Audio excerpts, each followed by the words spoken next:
प्रयागराज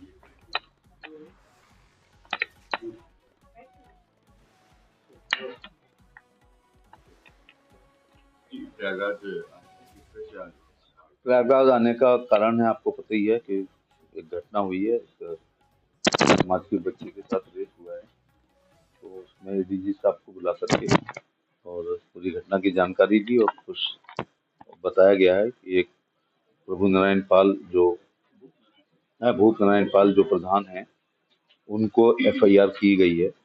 और शुरू में एफआईआर 302 की है। पहली बात तो यहाँ इंटीग्रिटी डाउटफुल होती है। पुलिस का धन्यवाद, आभार कि उन्होंने उसको अमेंडमेंट ऑफ द सोसाइटी में कन्वर्ट किया है, वरना शुरू में 302 लिखी गई थी। नंबर 2 बात, भूप नारायण पाल जो हैं वो घटना के एक दिन पहले, और घटना के एक दिन पहले का महत्व नहीं होता, घटना के समय यहाँ से 700-800 किलोमीटर दूर पानीपत में पाए गए हैं। तो वो सीसीटीवी और सीसीटीवी के अलावा जो कोर्ट एविडेंस एक्ट में एडमिसेबल है, उनकी सीडीआर निकाल ली जाए और लोकेशन यहाँ नहीं है तो उसका नाम निकाला जाए। एक धर्मेंद्र पाल करके लड़का है, उसकी 4 किलोमीटर दूर उसका गांव है, उसकी भी सीडीआर निकाली जाए, यदि नहीं है तो उसका नाम निकाला जाए।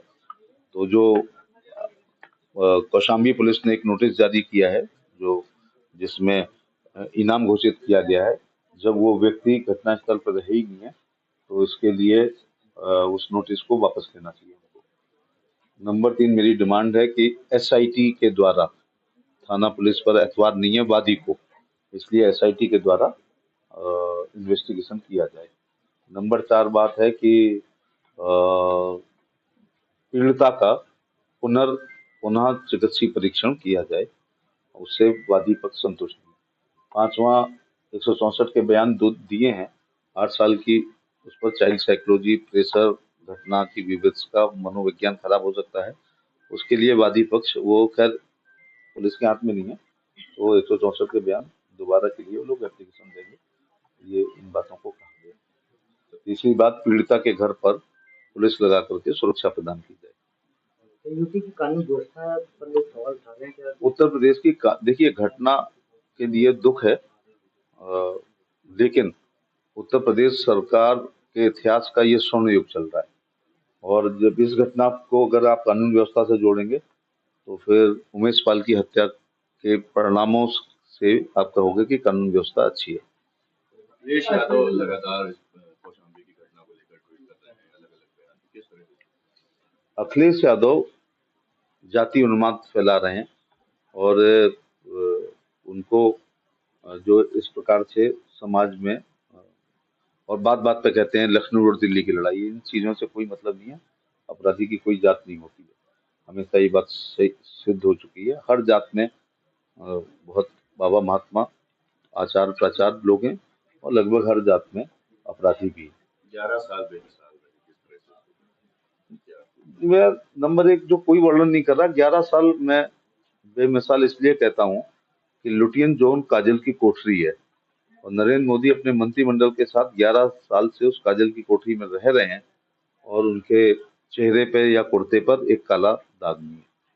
और बाकी तो 80 करोड़ लोग गेहूं चावल ले रहे हैं, 12 करोड़ लोगों ने शौचालय बनवाया, 4-5 करोड़ लोगों का पास मकान है, 12 करोड़ लोग यहीं पर खड़े हुए लोगों में से किसान सम्मान निधि पा रहे हैं, आयुष्मान कार्ड का लाभ 60 करोड़ लोग ले रहे हैं। ऐसी तमाम योजनाएं हैं। धारा 370 खत्म करना जो एक कलंक था, 35 से खत्म करना, 3 तलाक को खत्म करना, महिलाओं के लिए एमएलए एमपी पर 33% आरक्षण एक बहुत बड़ी काम है। महिला सशक्तिकरण, सत्ता वो चाबी है जिससे दुनिया का हर ताला खुलता है। तो सत्ता में महिलाएं 33% आएंगी और ये बढ़ के 40% हो जाएगा, क्योंकि मुझे लगता है सुषमा स्वराज होती तो महिला आरक्षण पर नहीं लड़ती, वो अपनी विदिशा पे ही लड़ती जो उन्होंने बनाई थी। तो ये तमाम काम है समाज के हर वर्ग को। और सबसे बड़ी बात है कि 2047 में देश जब अपनी आजादी के 100 साल मनाएगा तो हम लोग तो नहीं रहेंगे, लेकिन ये नंबर 1 इकोनॉमी होगा, ये सुपर पावर होगा और विश्व गुरु होगा। विश्व गुरु तो आध्यात्मिक दृष्टि से होगा और हम नंबर 1 पर होंगे, सुपर पावर होंगे। इसकी बुनियाद पिछले 11 साल के बजट में नरेंद्र मोदी जी ने रखने का काम किया।